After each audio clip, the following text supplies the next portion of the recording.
blue-white player, Modelo.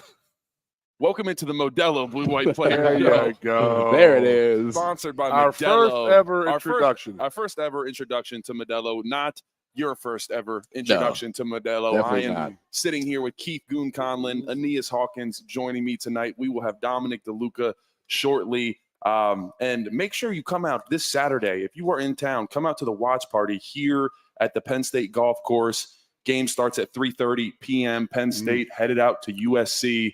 We're headed to the West Coast. Correct. Should be fun. Big time. Penn State's Golf Course is having this party here this weekend. So it's a watch party. There'll be food. There'll be drink specials, all that stuff.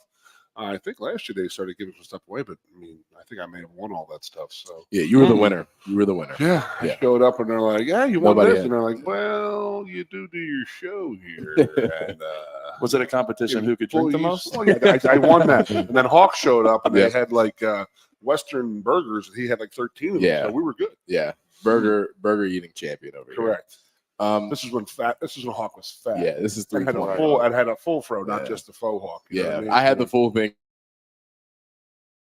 Out of this, if you notice, it's only on the top of my head. Yeah, that's why you're wearing an extra large shirt. Exactly. Exactly. Right. And it actually was Nick Dawkins who looked me in my eyes and said, "Aeneas, you're 23 years old with a mohawk. Grow up." And then he went to his room. And that resonated with me, I'll be honest. Dude, is Nick Dawkins the most mature? He's more mature than me, and I'm 51. Yeah, no, for sure. Yeah, there's a reason he's doing what he's doing. Yeah, but let's talk about it, guys. It is Monday. We are here in Penn State. Been pretty beautiful out today. I like the weather today. We just handed UCLA a nice whooping. They are headed back to the West Coast. I found out their plans, by the way. What's that? Go ahead.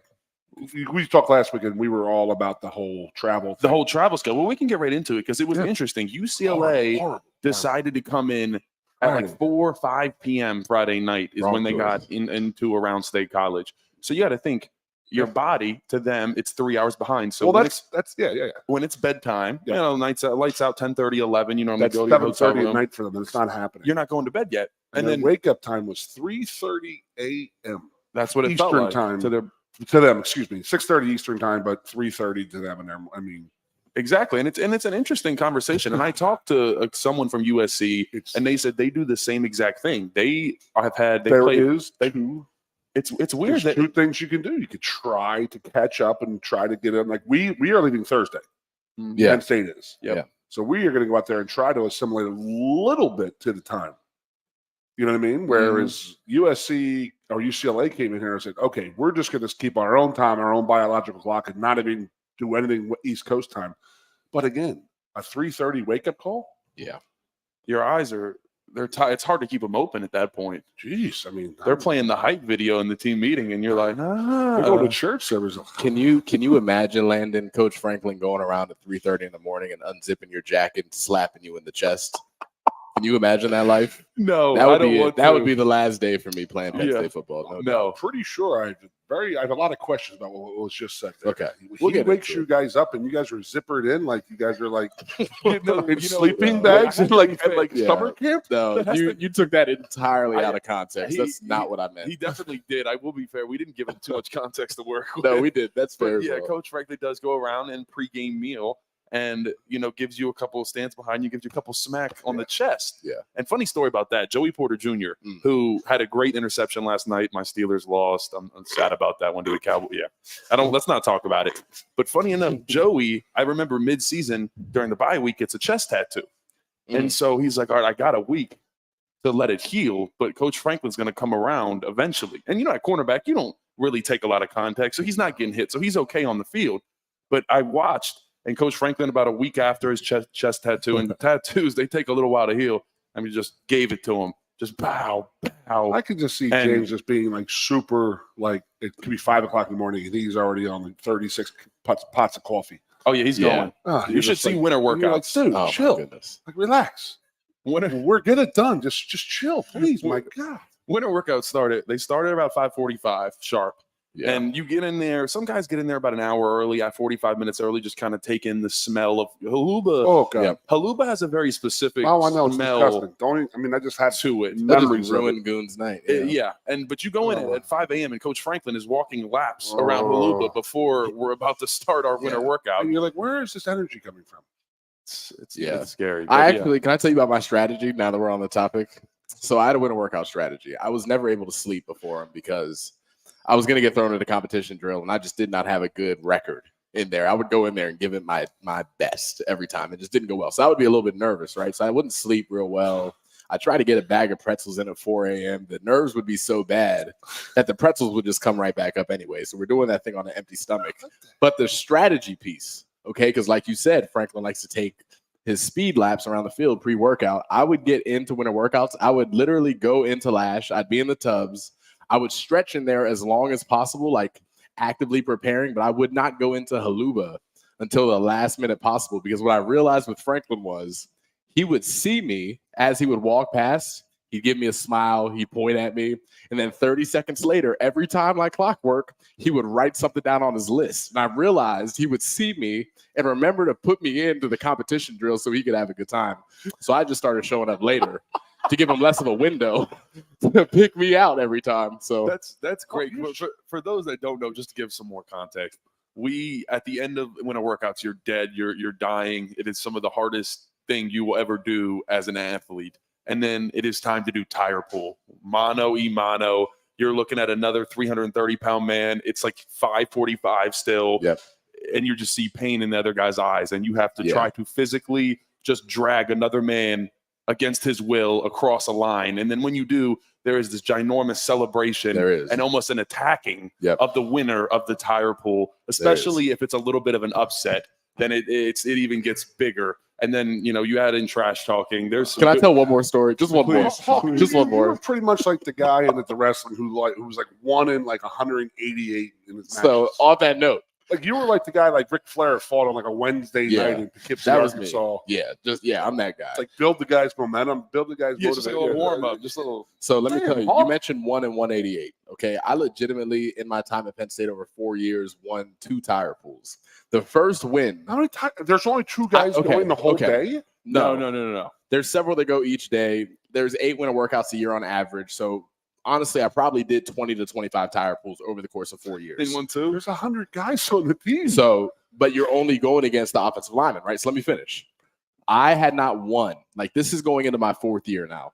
They put me in there against Nick Dawkins, who at that point had beaten Devon Elise. He had beaten Hakeem Beeman. And he beat Antonio Shelton. So Doc is like on this tear. Like he's from Planet Lovetron. So he's whooping. He's whooping everybody. So at this point, I have not won a rep ever. Coach Franklin calls me in there, Hawkins and Dawkins. Okay, and I know at that point immediately, I'm like, this dude's undefeated. He's only doing this to try to continue to build his guy's confidence. Nick Dawkins, who's already on a roll. I got lucky and beat Doc that day. You talk about the celebration. I was so happy to finally win a competitive rep in anything. I threw the tire as hard as I could, shoved Coach Franklin out of the way, and the entire defense chased me around Haluba Hall in celebration. It's like top tier moment for me. That's great. I like, you got an applause. Mama Hawk just called us. She said, I love this. I love this conversation. Okay, you know what story. He always talks about beating Hawks. I'm so happy you got that. No, we got to win in there. I got to go. I heard Dawkins threw it though. Yeah, I think it slipped out of his hand. He's a good guy. He would help his He would. They said my mom paid him under the table. See, let me get one real quick. Oh, no. Okay. Hawk, you want it fair and square. Real quick. These guys are well removed from the program. Both good guys. I have to tell this story real quick. Last one. We are in the winter workout, and one of our older linemen, my man Dez, he wins. Oh, I love the story. And so at this time, PJ Mustapher is the king of tire pull. Yeah, big dude. You don't want to go against PJ. And because PJ was a senior, you talk these young guys, we have 8 winter workouts. They go every single winter workout. When you got a guy like PJ, you'll see him like once or twice. Yeah. So PJ is like the king. And our guy Dez goes up and he's going against another defensive lineman and he just walks him back. He pulls him across the line, celebrating. And that was it. Coach Franklin brings it up. He's bring it up. Good job. Yep. We come up and Dez is still kind of letting everybody hear it. And he goes, and next time I want PJ Mustapher. Yeah. And Franklin looks at him. He goes, line it back up. Yeah. And the look of fear in Dez's That was eyes when he realized because that he did not get to wait until next time. he definitely thought it was going to be the next a couple days from then.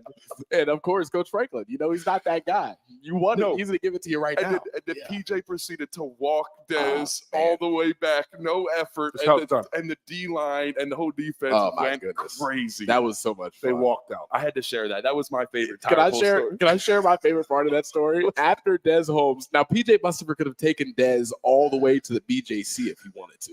He had him rolling.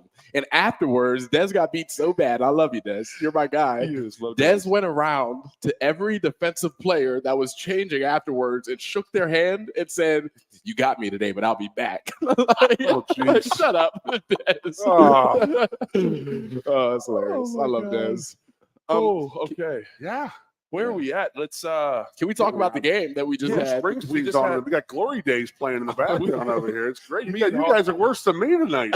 Yeah, we're having a good time. Yeah, well, UCLA, it was good, man. Yeah. I think, the obviously playing a different quarterback, and I think that's hard. Something I do want to actually ask Dom is like going into that, you think you're playing one quarterback and there's no film on the backup quarterback. So going in, it's kind of difficult for that defense. You think, oh, it's a backup quarterback, it's easy, but you don't know what to expect from him. So I think overall, he only had 150, maybe I think a little less than that passing yards, and held really shut down that UCLA defense. And Tom Allen, once again, second half masterclass, obviously let up the touchdown at the end, but took some of the starters out, that type of thing. So really held that offense to very little. And then rest of the team did their job. Yeah, I asked Dom how the locker room was after the game for giving up the 2-point play and the touchdown. Because you know how it is. And some of the defensive guys get really upset about that. You know what I mean? Yeah, for sure. They wanted that shutout. I know they weren't going to have a shutout, but they at least keep them off the board with touchdowns. But it's good. It's cool to keep up that that second half, only not allowing too many points. But no, I mean overall, I think the team did a really good job. Obviously, we're missing a couple guys, that type of thing, but really like what you're seeing going into and now ranked number 4 in the nation, heading into USC this week. And USC was, I believe, like 11, something like that. They lost to Minnesota. Minnesota's the top team in the Big Ten. And now they're balling, dude. Next thing you know, USC is now unranked. So I think this is a very good team that could end up ranked later in the season. So I do think this is the best team we will have played up to this point. True. And it's going to be a test. So I want to ask you about that, Landon. With them being ranked number 4 now, obviously, as a Penn State fan, it's exciting. But, I mean, we were on teams that got up to the ranking of number 4 before, and even higher sometimes. So at what point do you start to give that ranking some more validation? Is it after USC, or do you need to wait and see more about that ranking? I mean, I think it's such a big week because you're heading to a bye week next week.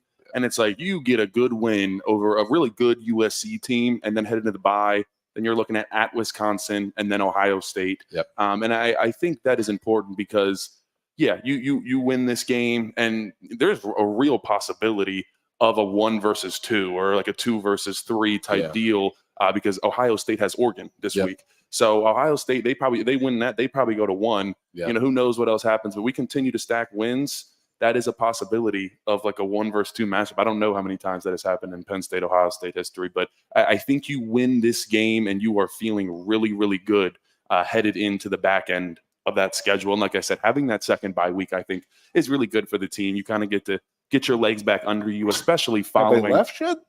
What's that? Have the legs left yet? They haven't had enough to. I mean, really, honest to God, I mean, it's been a favorable schedule with the byes and then the teams that we were playing type of thing. We might be the freshest team. I know we have some injuries and stuff like that, but I mean, we still are pretty damn fresh, in my opinion. We are. I mean, in compared to the 1990s when they had you guys. We had 2 byes. You guys were still at 2-a-days at this point of the year. We had 2 byes. Doing 2-a-days at the bowl site.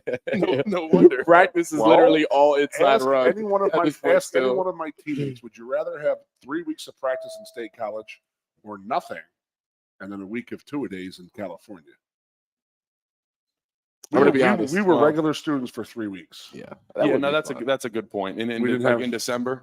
Oh yeah, like November. Yeah. So we're far enough removed from it, Goon. During that 3-week period where you guys didn't have any responsibilities, it doesn't sound like. What type of decisions were you and your peers making? Decisions. That's very, exactly very poor weekly decisions that you don't make during the school year. But Joe was worried about our get the school book straight. We're like, okay, yeah. We're out every night. Yeah, one of those, man. We lived the regular students' lives for 3 weeks, but then the weekend we would practice, and then we got to the bowl game. So I wouldn't change that at all. But no, I did 94, 95. We did have 2 bye weeks. Like 93 and 94, we had 2 bye weeks during the season. It's nice. We played Michigan. No, bye week Michigan, bye week Ohio State. That was horrible. Do you feel more prepared coming off bye weeks, or do you feel a little bit more rusty? Like, which side are you feeling more when you come out of the bye? Looking, this year, this team that's going on right now, that seems to be has been an issue right now, is coming off of bye weeks and coming out slow out of the gates and after bye weeks. And then, like, we sort of predicted last week how it was going to go with the, coming off that Illinois game, a night game, just absolute mayhem on the field, 110,000 people, just crazy. And then you get to the noon game. Oh, ask Dominic. I mean, it's hard to get up for that game. It's easy to get up. I mean, as a football player, you get up for any game, but it's like you really do feed off of the fans. Yeah. And then if the students aren't there until the midway through the first quarter, second quarter, it's like you need a little go-go juice and stuff like that, but you're not getting that. You're not feeding that off the fans. And as we predicted, it was a slow start this week. Yep, for both teams actually. Yeah. So I'm interested in see. I'm also interested and I'm also scared for this week is getting out there, it being a whole different travel plan, being out there for 2 days and then having to play a game out there at 12:30. And the game doesn't scare me as in like time wise, but it's just the breaking up the monotony and the regimentation. Can I add one more thing too? I saw today that it's going to be well into the 80s come game time. Really? There you go. Yeah, it's going to be a hot one. So cool. I know cramping is something that Coach Franklin is always harping on before games like that. Yeah. Get that pickle juice out. Yeah, get it out. You do have the pickle juice at halftime, all that good stuff. And I will tell you, as of right now, since all these teams from the West Coast joined the Big Ten, teams going from one coast to the opposite coast are currently 1-8. So what about going east to west? No, I'm saying either way. Okay. If you have to travel to the opposite coast Michigan got swamped the other night. Yep. Man. It's a whole different world. Yep. I mean, I don't think people realize just how regimented football teams are with their travel. Well, their dinner, their travel, their wake up, and this and that. Now you have a whole. I mean, going to the Midwest is an hour difference. No, that's ho hum. That's always great coming back, but going to the West Coast is brutal. So UCLA actually drove back down to Harrisburg after that game and flew out. So it's a nightmare. Imagine what else is the tar kicked out of you than having to drive to Harrisburg and after a Penn State game going to Harrisburg, the traffic. Physical too. One of their linebackers had like 13 tackles. Yeah, I'm sure his body was ringing the whole way back. I saw one of their defensive men. He got tire tracks all over his chest. Goodness gracious. They got to stop putting Vega in motion. It's not safe for the people around us. This is true. It's a bad deal. Yeah. That was one of the. I screamed, like I physically jumped up and screamed because it was so like the TV camera was kind of on him. I don't know if you're in the stadium but it was like focused. It's like they knew what was coming, and Vega just put his shoulder. And 98 was like, I think he thought he was really going to take that block on. He came at him like, I got this. That was 350 pounds full speed ahead. He moves way too well for 350 pounds. Insane. It's like watching a grizzly bear run at you. Yeah. The only other thing that I want to talk about real quick is that the equipment truck, which we talked about, left. Great picture, by the way. Yes. Left. It is a great picture. That? What? Of our truck leaving? Of our truck? No, that was not me. You shared it. No, I shared it. Yes, I reshared it. That was me. Yeah, I did. So it took UCLA 37 hours to get their truck here. And me and Landon had talked about the equipment issues and stuff like that that get involved and stuff like that. And well, I'm curious. What I was talking about? So the truck left Sunday night because the guys are getting there Thursday afternoon and they have to have everything set up ready to go. But my question is, all this back and forth, and Cal is in the ACC, so Cal's going across country. It's only a matter of time until an equipment truck, breaks down, gets in a car accident. What is going to happen when a team's truck gets stranded? There's some logistic nightmares that are definitely upcoming with this East Coast, West Coast. But we'll put all that aside, and we're going to talk to Dom DeLuca here. We're going to get Tupac stuff going on. Delicious. Dom Delicious is coming on right after this. East Coast, West Coast stuff there. Damn right. This is the Modelo Blue White Player Show. We will be right back after this break. WFXS, once again, your sports radio. Broadcasting live, loud and proud from Central PA's Sports Authority, WFXS America. 98.7 The Fox State College. I'm the Modelo recruiter, and I'm looking for fans with good hands and great speed. The ones who stay focused and never miss a play. They go the distance on game day, even when their team is away. I'm always watching, always looking to reward more full-time fans. Because football isn't really football without you. Lusk & Associates, Sotheby's International Realty proudly presents the introduction of our new State College office at 314 South Borough Street in State College. At Sotheby's International Realty, we advertise locally, nationally, and internationally, bringing the best of advertising and promotion to each and every one of our properties, big or small. Call now. A lot has changed about State College. One thing that hasn't is W.C. Clark's Coffee Roasters on 234 East Calder Way. 30 different varieties of specialty coffee beans sourced from over 25 countries and roasted with love each morning in Happy Valley for over 45 years. They'll ship their fresh roasted coffee from their doorstep to yours. Order online at statecollegecoffee.com. That's statecollegecoffee.com. The Center Hall Farm Store has been serving Center County and beyond for well over a half century. A small family business, the Center Hall Farm Store specializes in animal nutrition and manufactures its feed fresh using local ingredients. Get the best in horse, cow, pig, chicken, and bird feeds. If you're not already a customer, stop in and see why so many of your neighbors are. The Center Hall Farm Store at 110 West Allison Street in Center Hall, or call us at 814-364-1393. Two of the top names in local printing have combined to serve you better. King Printing of State College has merged with theprinters.com, forming one of the 400 largest printers in America. Combining traditional offset printing and digital workflow techniques, theprinters.com can print, assemble, package, and ship to anywhere in the world, all with the same high quality customers have known and trusted for over 50 years. Buy local and save. Get started today at theprinters.com. With a Timber Kids savings account, you can start to save money, earn prizes, and teach your kids the value of savings. It's easy as 1, 2, 3. Building futures is what we do at TFCU. You really need to belong to a credit union. You belong at TFCU, Timberland Federal Credit Union, a credit union you can grow with.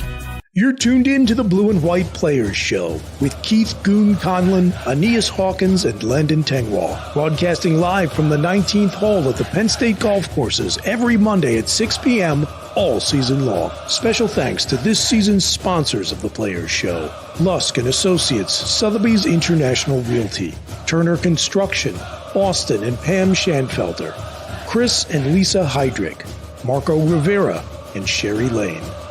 Now back to more of the Blue and White Players Show. You got the comms. Welcome into the Modelo Blue White Player Show. We are here at the Penn State Golf Course.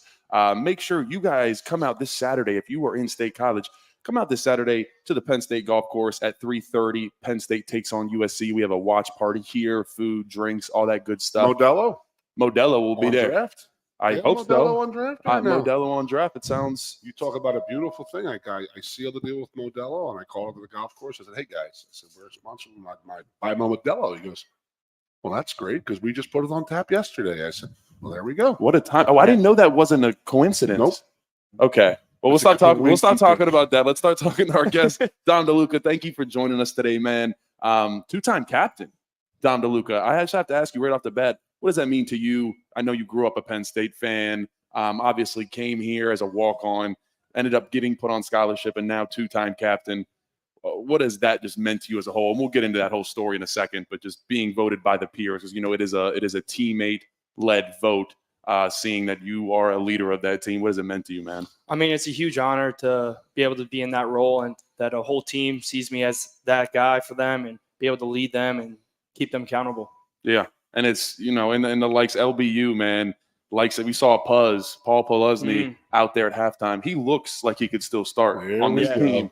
Like every female audience member just went, oh, there we go. Pudge gets a round of applause. Dude, it's unbelievable. It is insane. I think we could put together a whole starting linebacker core between him, Dan Connor, who else would we, and then Sean Lee. They could all three of them could probably still play. Yeah, we got some ballers around here. But Dom, I just want to start going right back. Me and Dom, for those that don't know, roommates. We came in together. So let's go back to the beginning real quick, and let's talk about when you were in high school. I want to talk about your state championship game. You tear up your knee and you score like 3 touchdowns. Can you just walk me through, first off, what happened in that final high school game of yours? Yeah, we went down 14-0 at half. What high school? Wyoming Area High School. There you go. 2019. Went down at half to Central Valley from Pittsburgh, and opening drive of the third quarter, tore my ACL. Ended up coming out for a play. Next play, we threw an interception on offense. Ran back onto the field without the doc letting him check me out at all. Got in a little trouble for that by my parents, but they were okay with it. Ended up scoring 21 unanswered points. I mean, threw 2 touchdowns, ran for the last one, and ended up winning the game. So we just gotta. He with said one that, ACL. With one ACL. With one ACL. Yeah. 3 touchdowns, 1 ACL, state champion. That is when I first heard Dom's like high school story, it was like, oh my God, it's a fairy tale. But then so after that, you decide to walk on at Penn State, and I know originally you had some offers, and then the injury happens, and you had to overcome some real adversity. Can you just talk about where you are today? All that you had to go through, what was that like to finally get to a point where, like I said, 2-time captain, you were absolutely doing your thing out there? I mean, that first semester where all my classmates went to school, I was just home doing rehab. I went to community college, actually, Luzerne County Community College, took 2 classes, was doing rehab while I was there. And just being able to work with no lights on you and just being by yourself, I mean, I feel like that kind of made me into the person I am today. And what helped me succeed when I got to Penn State, I mean, I wasn't given many opportunities my first year, and I really just made the most of it my second when I had my opportunity. Coach Diaz put me out there a couple times, and I was just trying to do my job for him at a high level, and I'm becoming one of my greatest years and greatest success. No doubt. Yeah, I remember. So I guess it was the spring game, 2022 spring game when you had 2 interceptions. And no one really knew who Dom was getting. That was like the introduction to Dom DeLuca. He had 2 picks. And then from there, the rest was history. It's great to see. And like I said, great to see you leading a defense that is now, I mean, continually one of the best defenses in college football. What is it like to get to play next to guys like Kobe King, Tony Rojas, and then know you got those dudes back there at safety? I mean, the guys up front, to play with a defense of that many great players, what has that been like for you? I mean, it just gives you freedom to go out there and just like do your job and play at a high level and take that risk because your buddy's going to make you right no matter what. Even coming down from safety, I mean, Dakari Nelson's playing great as a linebacker now for us. I mean, just learning from him, the way he thinks from a safety perspective is helping me play better now, and it's helping our whole room play better. That's pretty awesome. So, are you wearing 0 in honor of Landon's GPA? Yes, I am. There you go. Yes, I am. I like that. That's you got to take care of your roommate. You know what I mean? Say, hey, Lando, this is for you. That means the tribute. It means a lot. All the classes he attended. 0.0 right there for you, baby. All love. TK, let's go. I hope TK's not listening to this. I'm going to be getting a call. But no, for those that don't know, let's talk about the number 0. I love the 0 thing. Yeah, so do you want to give the origin story? 0 ever an option? No, it was not. Damn it. No. That would make sense for you, Goon. That would look good on you, I think. I think so, yeah. I mean, yeah. I think you need number 1. Number 1 would look good. Like 01? Just 1. Just the number 1? Yeah. Yeah, number 1 on you. You could very thin number 1 there, we going to build it to size here or scale? No, that's a small jersey you're putting on. But I love the number 0. I love tradition. I truly, truly love traditions. And I love when people bring in new traditions, and that's one of them. I really, really, because it sets you apart and say, yeah, you know what, I'm a who elects you? You're a special teams captain, right? Is it what a 0 is for?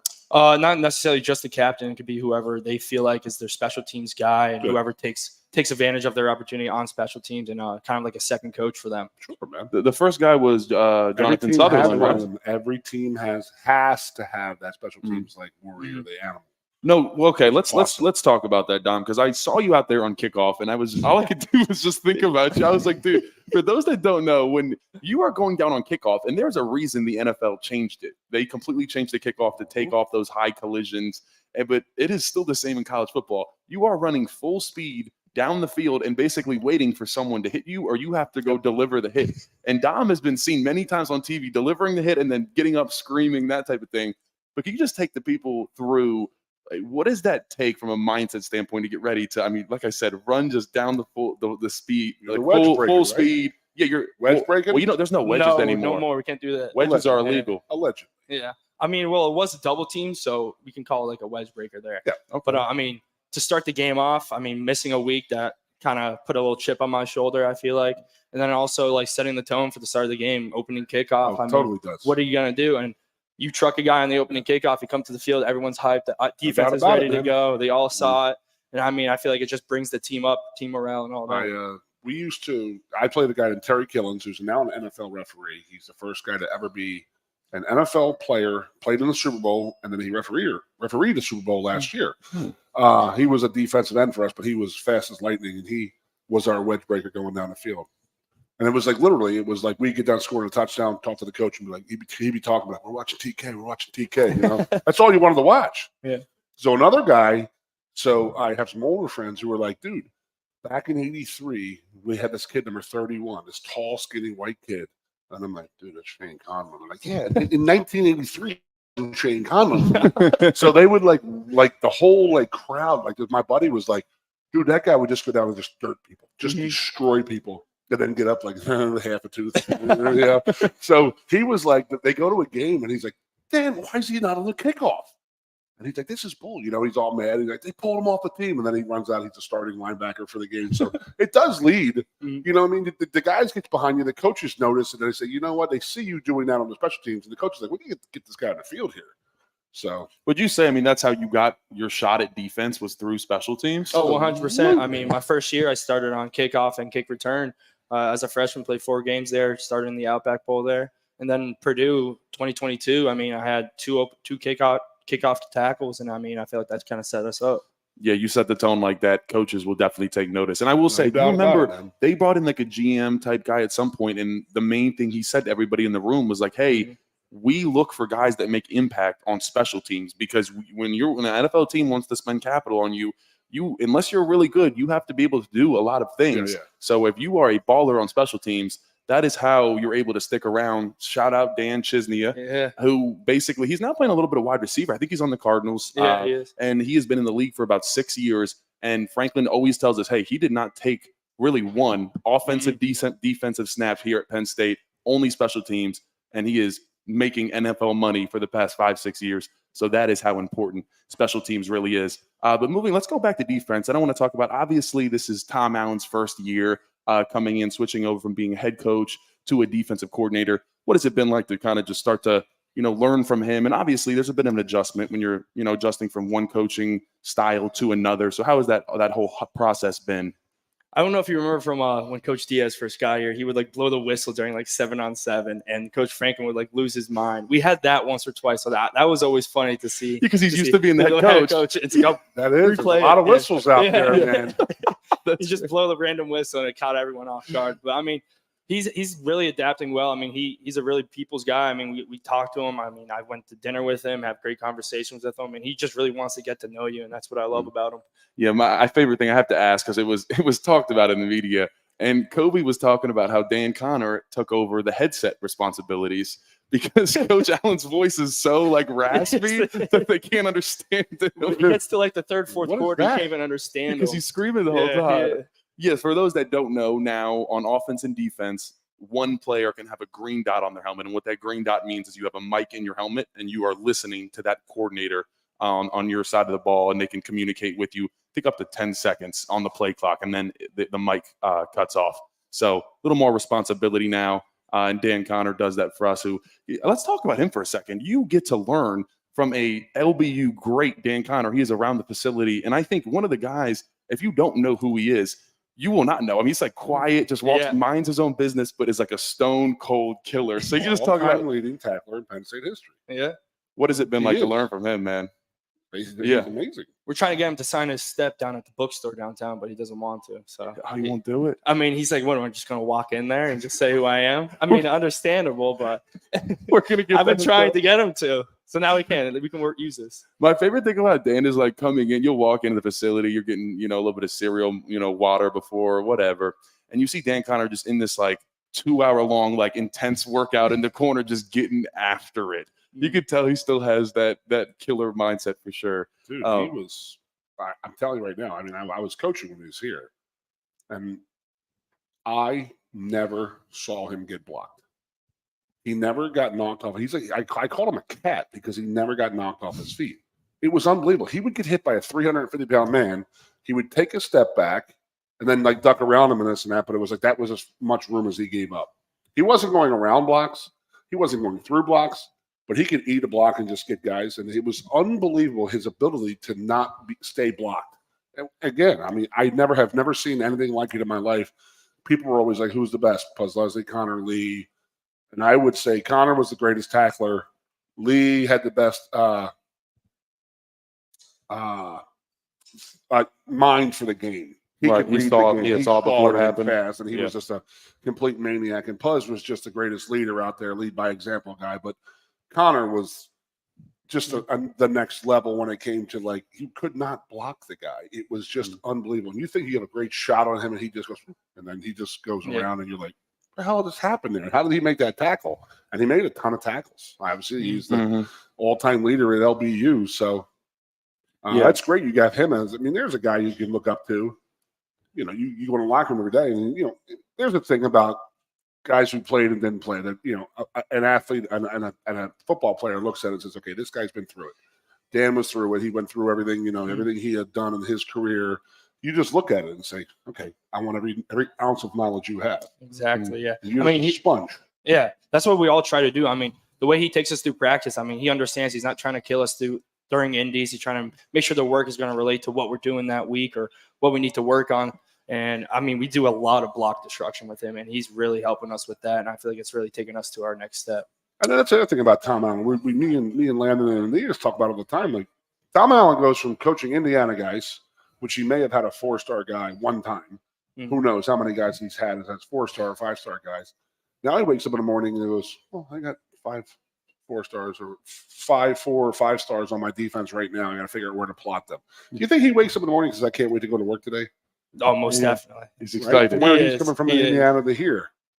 He could drop a guy like Abdul to defensive end and say, you know what, we still have 3 or 4 very good linebackers, so we're not going to skip a beat. And you guys haven't. You guys have done a great job this year. Yeah, real quick, Dom, I want to go back because we always ask all our guys, when you decided to go to Penn State, what other schools were you looking at? What other schools were you considering? And I know you're growing up, was it in your mind? I mean, I know you were a Penn State, diehard Penn State fan. Were you for sure you're like, I'm going to go to Penn State, or was there a couple other places in your mind? I mean, I always knew I wanted to go to Penn State, and if I had the opportunity, I would take it. But I really almost committed to West Virginia. Oh, man. I was there for a couple of visits, and I mean, it was close, but I ended up committing to Penn State. I mean, I couldn't let that opportunity Were they offering a scholarship? No, it was a walk-on. Okay. Also. Yeah. Even there. After any money anywhere? No. I mean, I had Villanova.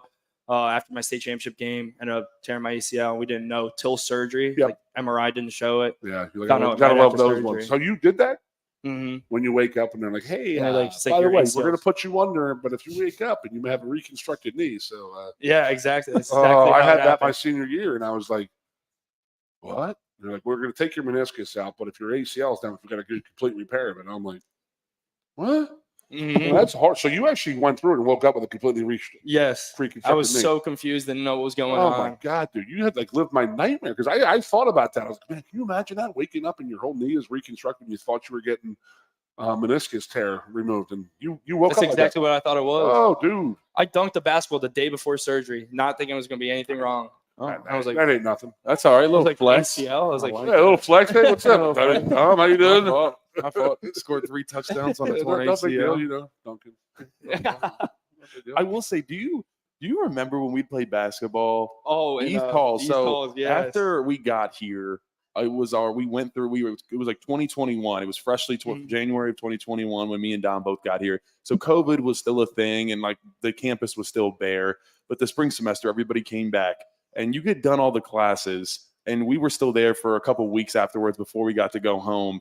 And we went down to East Halls and the basketball court there, and we were running games. We were on fives with it was people like in the dorms. with people in the dorms, and we were just killing them because you think it's like superhuman athletes, like Kobe King. You're like throwing an oop to Kobe King. Kalen was throwing like windmills down. I was like, well, what is going on? It was crazy. So yeah, no, those are the good memories when you were in that freshman year. Nothing really matters too much. You're just here to have fun and get a little bit better. But speaking of that freshman year, you came in and you thought you were going to play safety, right? Yeah, I was playing safety all the way till the last winter workout. They moved me to linebacker, and that's when I was with Pry and Coach Lord. I'll never forget, man, when we were walking after the first the first spring practice. Oh my God. I didn't really know Dob was like switching around. He's like, yeah, they moved me to linebacker. He's like, I don't know much. This is really difficult, man. I'm trying to learn a lot. And next thing you know, about 3 years later, here we sit with two-time captain Dom DeLuca. So I think that just shows his work ethic and all the work that he has put in on, and clearly everybody respects it. But Dom, I've mentioned this. We're going to have to talk about this. You, me, and about 8 to 10 other guys went to Guatemala 2 springs ago. And I think for me, that is still one of my most favorite trips of all time. We got to go down there and hand out shoes to underprivileged kids in Guatemala. And my favorite Dom DeLuca story is that we were down there and it was Mother's Day in Guatemala. And so there's a lot of moms coming and they're bringing their kids and we're handing out shoes. And this bigger kid, they say, hey, we don't have a size for him. And Dom goes, well, what size are you? And it turns out he was the exact same size as Dom. Dom only brought 1 pair of tennis shoes. And Dom takes off his shoes and gives them to the kid. So Dom goes home with no shoes. Thankfully, shout out Keaton Ellis. I think he had an extra pair. Keaton Ellis. But Dom DeLuca literally gave the shoes off his feet and didn't have any other shoes, Goon, down in Guatemala. It was one of the greatest feats I've ever seen. I know, right? But that's not bad. Yeah, it's a good story. It's definitely what size are you? 12. He's a big kid. How old was the kid? The kid was, I think he was like 12 years old too. Yeah. He was young. We might be signing it here eventually. That's like one of those things that's like you don't need to.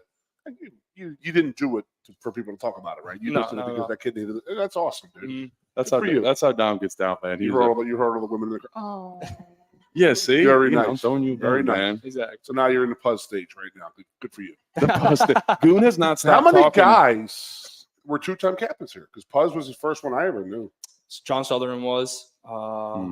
Clifford was here for 17 years. So he Clifford was at least 6 or 7 years captain. Well, I think you'd have to say, I think the good way to go about it is non-quarterback 2-time captains. I think that's more fair. I mean, it's definitely an honor, but it kind of goes with it a lot of the time. Sutherland, DeLuca, and Puzz Leslie. Yeah, there we go. The list. I'm sure there were the linebackers too. Then who were the main captains? There was none before. Puzz was the first ever 2-time captain. Kerry Collins wasn't a 2-time captain. No, really. He had seniors. Dude, the old man was going to pick who the old man wanted to be the captain. I tell a story. I mean, we secretly, some of us used to put, because the players had a vote when we were in bowl trips. He either had senior captains that were game week. That was my last year. But in '94, we actually had team captains through the whole year. Just Joe had a feel for the team.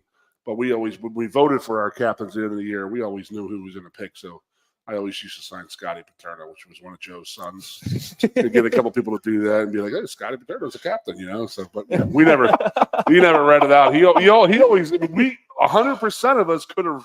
I'm sure James is the same way, but 100% of us could have said that we wanted to be Spider, to be the team captain, and then he was going to pick his 5 guys that he wanted anyway. So, yeah, but that makes it is sense. an unbelievable honor to be a 2-time captain here at Penn State. It is, especially growing up at Penn State. How many Penn State games do you think you came to growing up? Living about an hour 45, 2 hours away? I mean, we've had season tickets from early 90s to I was in high school, so I want to say at least 2014 we had season tickets. And you were at the 2016 Ohio State Penn State whiteout, right? At the field too. That probably was my first memory on Snapchat, actually. Really? I remember you telling me that, actually. That's really good. Were you at the 05 Ohio State game? Yes, I was. Were you That was really? my first ever Penn State game. Wow. I would tell you this. You ever hear the story about that? I have not. Ohio State's equipment manager called Spider on Monday and said, Spider, I have to tell you this. That was the most unbelievable environment I have ever been involved with. This is a guy who coaches Ohio State. They won how many national titles in a few years? They play Michigan every year. They have the game, all of that stuff. He calls Spider and says, I cannot believe the atmosphere of that stadium that night. It was just electric, the whole place. Was that? They thought the place was going to fall down. That was the second whiteout, right? I don't know if it was a whiteout or not. I don't know I think what it might have been the first official. I think the official was first like official. Notre Dame was like the next year, but that game was a night game. And the way I say it, our fans were absolutely starving because they had gone 3 out of 4 losing years. So our fans were actually, when I came back, the knock on our fans forever was they were just like Alabama fans, like, okay, great job, guys, you're going to win. You know what I mean? And they weren't hungry anymore. When I came back in 2005, those fans were hungry. They were starving for wins and victory. We go against Ohio State. There was like a rainy mist going on during the game. Just everything that happened during that game, it was just unbelievable. And Puz Leslie getting a sack late in the game, and then Tamba ending the game. And that was this, I believe it was Mo Bamba. Am I right, ladies? Moo, and it was like, ooh, and they were just jumping, doing this. The students were. And like the next week, they actually had to have the thing structurally checked out to see if it's okay. Like Ironhead tells us, he was in the press box and he was like, it was like this, going back and forth because the whole stadium was jumping up and down. And like they had to have a professional company come in and like say, like, okay, yeah, you can't do this jumping around thing because it's going to cave in. And Jeff Ironhead was telling you, it was swaying, the press box was swaying back and forth. That's how loud and ruckus that night was. That was your first ever game. Yes. And I painted myself white for it. I think I've seen that photo. You definitely have. Really My mom good. definitely brought that up. It's a little weird. You're like, who bought Casper over here? Did you have a beard then too? Or I think I did. Yeah. You know, I was just saying that to Hawk though. When Dom first got here, he didn't have any facial. Like you look way older now. When you looked really young when because he was kind of a safety too, so he didn't have as much weight on him either. You definitely looks like he's grown up a little bit since he's got into college. That's for sure. But Dom, I do want to ask you. Obviously, being in a room, like I said, Tony Rojas, Kobe King, bunch of guys like that. A couple guys you mentioned, some coming from safety down to linebacker. What does it mean to you to be a part of, like you said, LBU, but being in a room with guys like that and being able to play off of them? I mean, it's a huge honor. I mean, it makes everyone better. I mean, having Kobe King, I mean, he's the one that helped me make the switch from safety to linebacker, and now he's like one of the best linebackers in the nation. And just being able to play around with him and him and Tony Rojas just doing our jobs at a high level. I mean, it's always just great to have those people to have your back. Yeah, now you are headed into USC. I know you guys are excited. Last time you were out there was the Rose Bowl, right? And it was absolutely raining the entire time. Whole week. I got to say, what was your weather down there for the 94 Rose Bowl? Right, because it sounds weird. California, we had no rain. It rained the end. It was the worst week to be in Cali. But I can't really discuss them.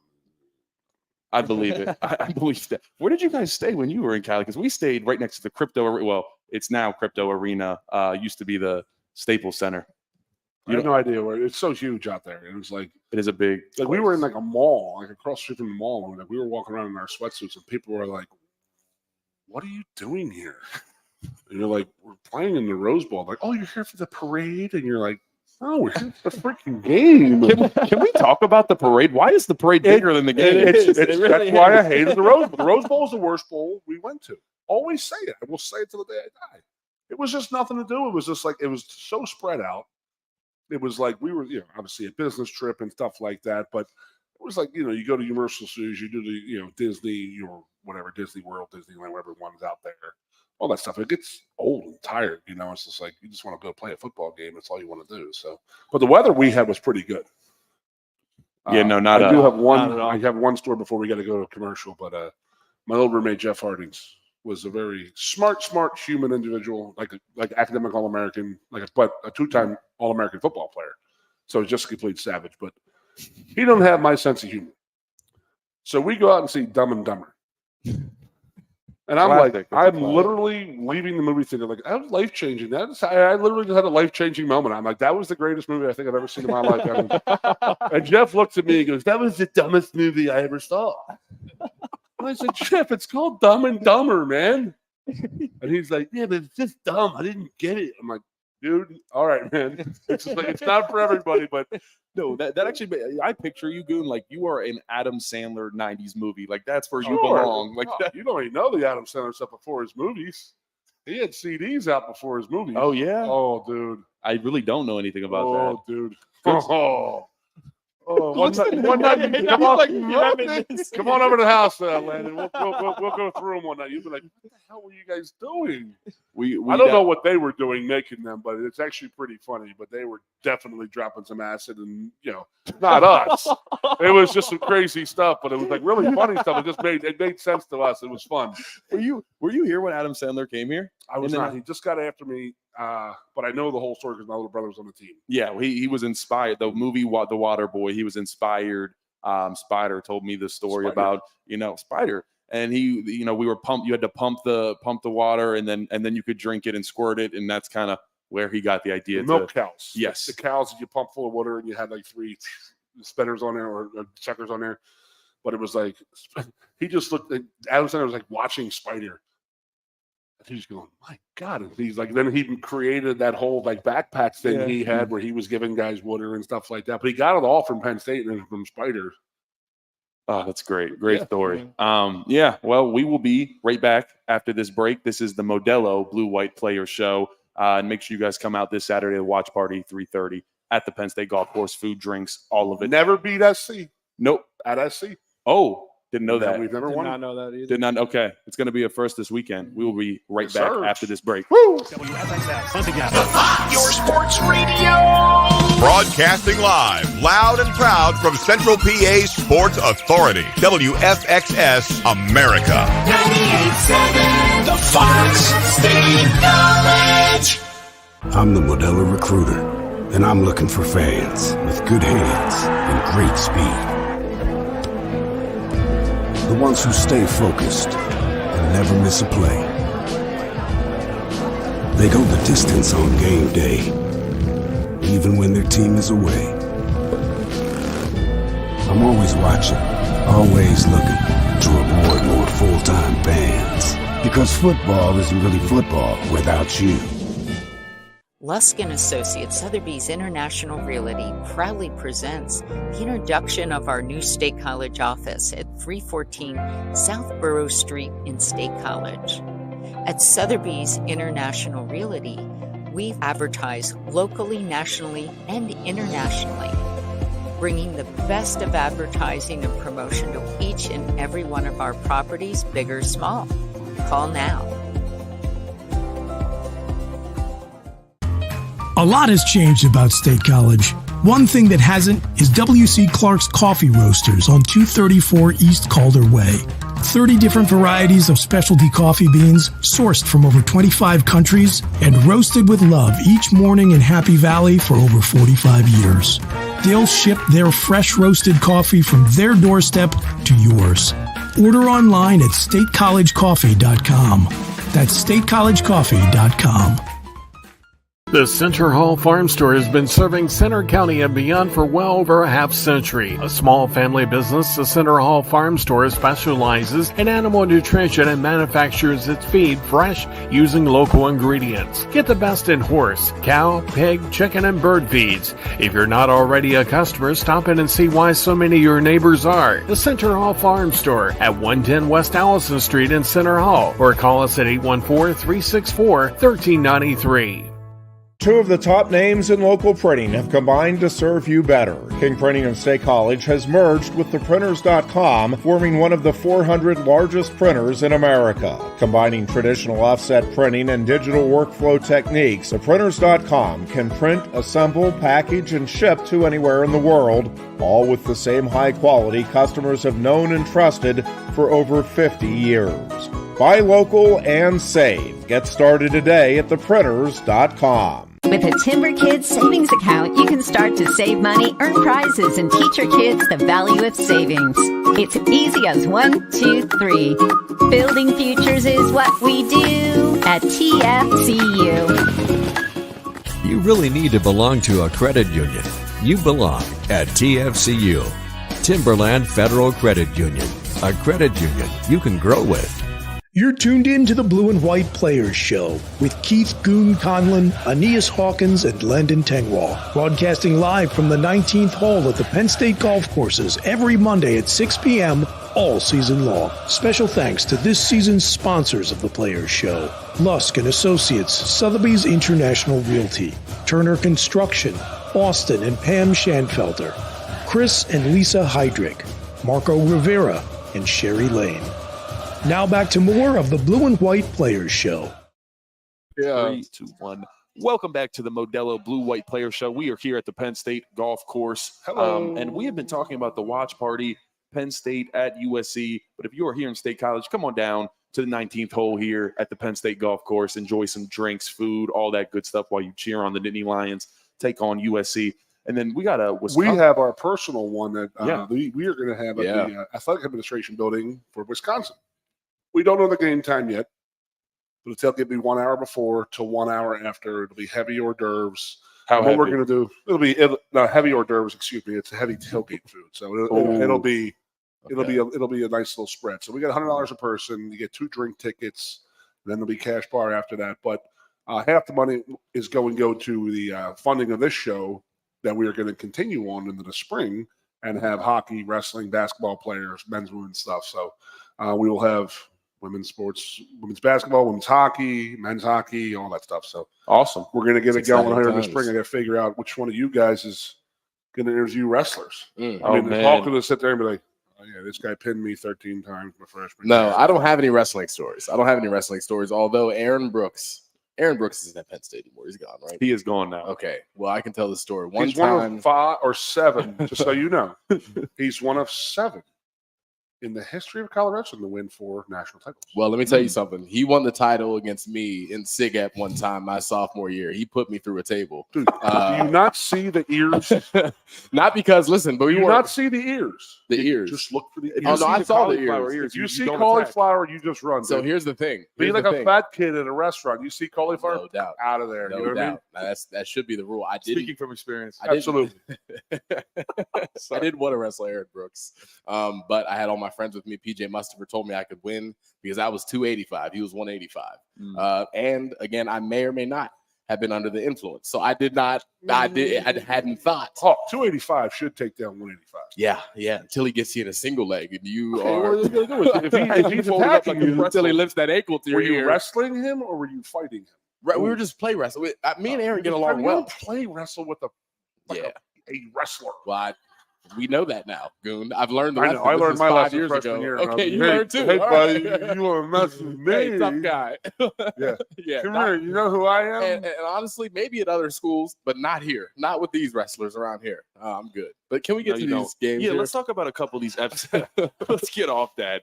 Let's talk about a couple of these upsets that went down this past weekend. I think we had upward 6 or 7 ranked teams lose to unranked teams. And starting off with number 1, Alabama went down to Vanderbilt and lost. Vanderbilt put 40 points on them.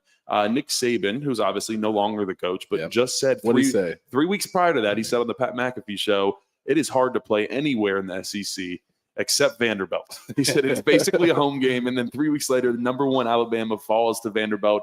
I believe their quarterback at Vanderbilt was a walk-on. Correct. Didn't even have a scholarship. Really had a half scholarship to go wrestle somewhere actually. And now he just beat number 1 Bama. So that was obviously a huge upset. Tennessee was number 4. They fell to Arkansas. And Marco was there. Was he? Yeah, Marco's kids go to Arkansas. So I was like, dude, guess where Marco's going this week? Where's that? Oklahoma, Texas. Marco's having a good time. Yeah, Marco's. I think Marco was Marco got done playing football, then he started becoming a high school football coach. I'm like, why are you doing this? You don't need to do it. I said, now I talked to him today. I was like, do you wish you had done this earlier? He's like, oh, dude, you have no idea. But we have Oklahoma fans, so he's cashing that check in, and then he was here last week for the reunion. And then he'll be at the Ohio State. Well, he won't be at Ohio State. He'll be in Oklahoma, Texas, and then he's going for the Penn State Washington game. So, gotcha. Yeah.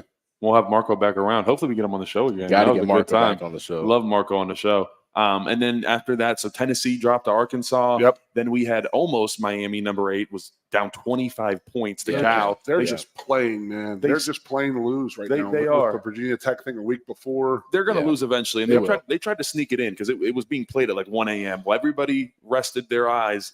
They almost lost. They came back from 25 down and won that game. So Miami's a little bit suspect. And then a bunch of teams at 9, 10, 11, USC, Michigan. USC. So there's another one that was 11. 10 Texas A&M, Missouri. Texas A&M, Missouri. I think we were talking about this last week about Texas. Don't sleep on Texas A&M because I was like, I just don't see Missouri. I just don't see it. You just like it's not a national, like a universal blue blood type of school. Well, but A&M took them down. Oh my God, they beat them up. They beat them up by like 3 or 4 touchdowns. And Mizzou was heavy favorites, being ranked 10, 15 spots ahead of them. So. So a lot of upsets just all over the place. We got to watch ourselves this week, man. I agree, but I scares the hell out of me. Talking about what did you say, 1-8? Yes, that's big. Big Ten teams in conference are 1-8 when playing on the opposite coast. Only team to win is Indiana. They went to UCLA, who we just saw, and gave them a good old butt whooping. So that's how that went down. But yeah, I think it does. We better watch out for Indiana. I know we don't play Indiana. We don't play them. Yeah. They're balling right now. Indiana is technically the number 1 team in the Big Ten because they have played 6 games. Yeah. And then us, Ohio State, and Oregon are all undefeated as well, but we've only played 5. So yeah, as of right now, Indiana is leading the Big Ten, and they look good. They do look good. They definitely look good. I want to ask you, Landon, how do you feel when you look at that top 10 list and you see that 3 of the top 4 teams are in that Big Ten? Prideful. Yeah. Finally. The quality is up, man. It is. And it's exciting to see. And now, we're living in a different world where now also the Big Ten championship isn't a snooze fest where I barely want to turn it on because I don't think since we went to the playoff era in 2014 to now, I don't know if the Big Ten West won one time. Let me think. I don't think so either. No, it was 0 times. Yeah. And because it was always Ohio. Because they didn't do East West for a little bit because Michigan State beat Ohio State up. Yep. Right. But it was like when they went to the East West, the West had never won. Yeah, the West was off. So now we get real. real. The one. I know we're pressing for time here. Rutgers losing is huge for the Big Ten. It is. They did. They lost to Nebraska. They literally had Nebraska and USC were the only real big games that they had left. So them losing to Nebraska last week, who's 5-1 by the way. Yeah, Matt Rule in his second year. He's 5-1 right now. Patrick Mahomes clone, Dylan Raiola. Scaring me a little bit out there in Lincoln, but Rutgers losing is it's a good thing for the Big Ten because we get for us because a one-loss team, an undefeated team going into the Big Ten title and stuff like that. You don't want Rutgers in there because they really don't play anybody. I mean, granted, we have a pretty favorable schedule. They had a really favorable schedule. They did. It is now strength of schedule really is a thing now that there's so many teams. There's up to 20 teams in a conference. You can have a really bad schedule or you play, if you're Penn State, I'm sure there'll be a year where we have Ohio State, Michigan, maybe Oregon all in one. Yep. And, the other teams like Rutgers has none of the big dogs. So that's definitely something to keep an eye on. We are headed to USC on Thursday. Penn State will leave Thursday morning after a walkthrough. Man. Yep. And we will head out to Harrisburg first. The runway is not long enough here at State College Airport to take us out to California. So we will drive over to Harrisburg and fly out of there. We travel out mid-90s style. Yeah, absolutely. When was the State College Airport wasn't here? Was it here back It wasn't big enough to take the big boys out there. Right. And they probably won't be able to fly back into State College. No, they will not. You got to go back to Harrisburg. Yeah, Harrisburg and drive back. Yeah, it's hard. It's a long trip, man. But what's nice, though, and then it sort of scares me, is the bye week. So do you think there's a little bit of a trap game here? I don't think it is because I think Wisconsin is more of a trap game coming off of a bye week, got Wisconsin, then Ohio State. Yeah, no, I think you're right. I am worried about this U.S. because it is horrible. You talked about it last week. You got what? A sinus infection? I did. On the way out there? I did because, this time I don't think we had and your feet were up and they were rubbing your feet. We had the business class and you could lay, and I made the mistake of sleeping the entire time flat on my back. And I did. I had a sinus infection at the Rose Bowl for the first 2 days. But what if that happened? when we fly out there Thursday. You're not going to be cleared up by Saturday. No, If that is the happens. nice So part about. that is the crazy part about these West Coast trips, man. I mean, it's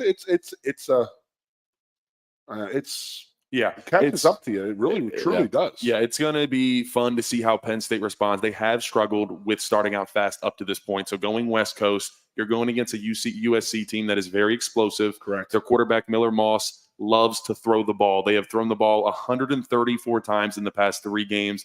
That is a whole lot. Against when they played Michigan, when USC played Michigan, they threw the ball 51 times. Yep. So expect a lot of work out of these Penn State cornerbacks this weekend. Aeneas said the 80 to 85 is the temperature out Yeah, there. and That's a big thing. It's a big factor, especially at this point of the year when it's not really you're feeling not that really well thinking outside. about it because you're coming off of a game against Exactly. UCLA, so you're not really taking care of yourself. Yeah. And you're flying across the country 2 days later. I mean, I know when I do travel, I definitely get dehydrated quicker with the decompression and stuff like that. So absolutely. They got to be on top of it. This is not as easy as you think as a player. Yeah, and it's not like you just get on a plane. And this is what I always marvel at the end of the NFL guys who can do that. You got to really look at where they travel, like Seattle going to Miami. Right. You know, it's like, wow, it's a lot of travel. It's hard. USC's already been out twice. They went to, well, not all the way, but Minnesota and Michigan. They had 2 away games, quasi East Coast. Yep. But that will be all for us on the Modelo Blue White Player Show tonight. We will see you guys at USC. If you're in State College, come out to the Blue White Player Course out here at the Penn State Golf Course. 3:30. We will be having food, drinks. Come hang out and cheer on the Nittany Lions. But we will see you guys next week. Damn right.